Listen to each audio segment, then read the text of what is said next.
the phone is clearly ringing off the hook. Being in Paddington clearly is not terrible for your career, it would seem here. So you got lots of stuff going on as well. So we have more Downton Abbey. Yeah, we finished a third and I think probably final Downton Abbey film this summer, which will come out next September. Right. And that is a wonderful sort of closing off of all the stories for that. So it's a proper film for the fans, those who followed it. So that's like a 3-act cinematic offering, but in movie form. Yes, it is really. It's returning to the it's very much set in the house and saying goodbye to all these characters. When we obviously say goodbye to Dame Maggie, which was very poignant on screen and now in real life. She will be sorely missed, but the final film will obviously be a great. The last time I saw you, we were having lunch with her at the same table. That's right. Do you You're remember? Absolutely right. That was a laugh, wasn't it? What a table that was. I talked about it a couple of weeks ago. I said, well, there's only me and Hugh representing the male of the species, or the males of the species, but boy, let us tell you about the ladies that were around the table. There were 6 others, 4 were dames, and one was higher up than a dame. What, the Queen? The Queen, that was it. But loads of other stuff going on as well. You're just having all the fun, man, aren't you? Well, yeah. Have you ever been busier?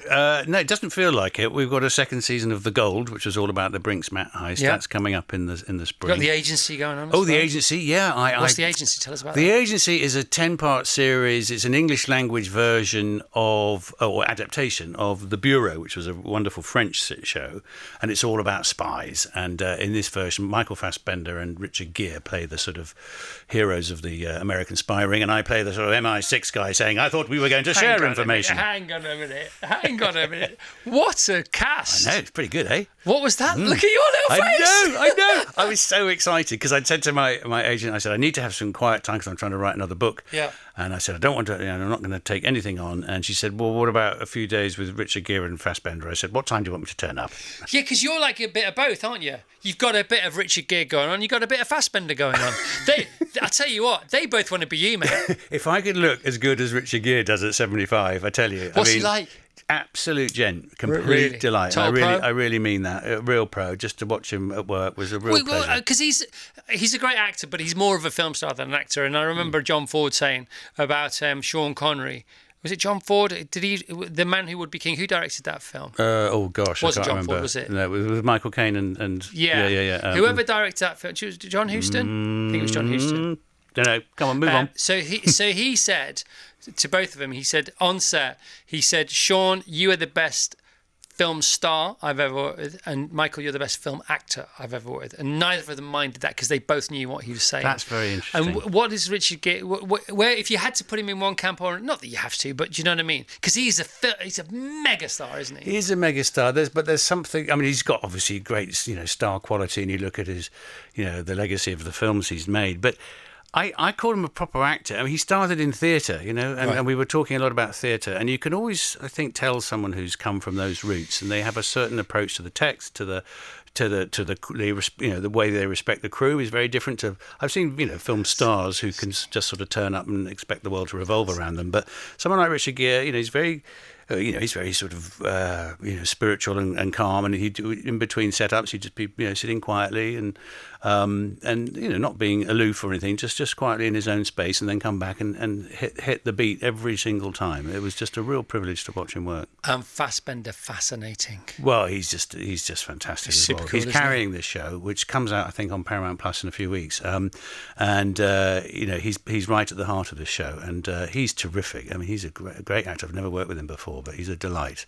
He stayed in my house once. Really? Was it a Fassbender of a night then, Chris? Yeah, but I wasn't involved in it. It was bizarre. Well, he just turned up on your sofa?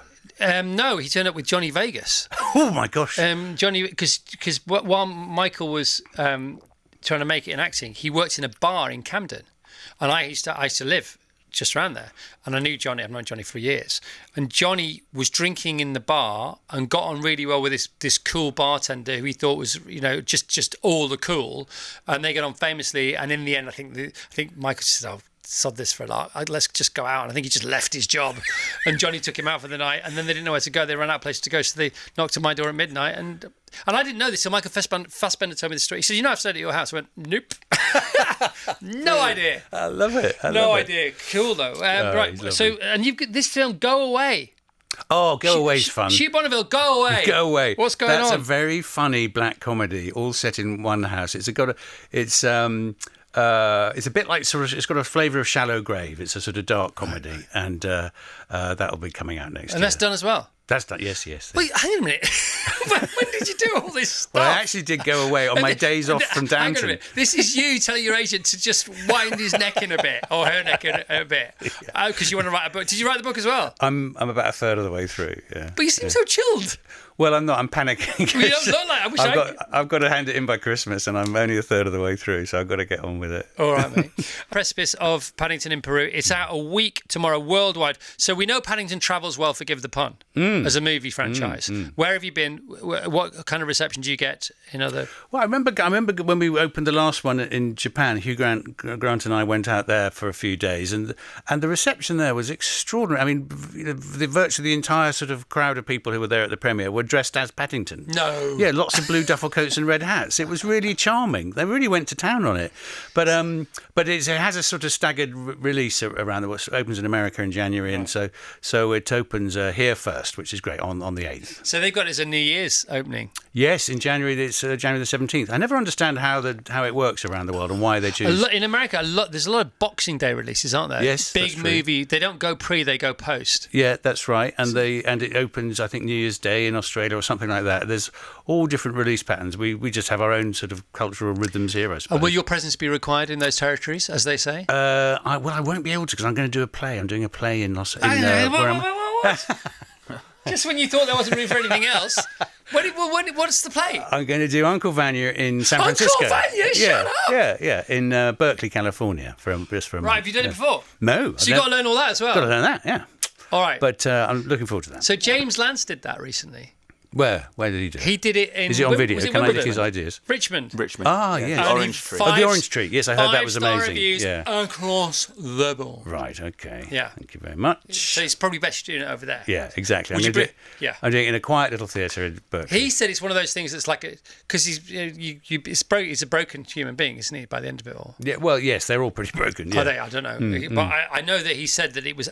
I mean, you have to give all of yourself every night. You sort of do, yes. I mean, it's not Hamlet, but because it's an ensemble show. But it's no Hamlet. It's not Hamlet.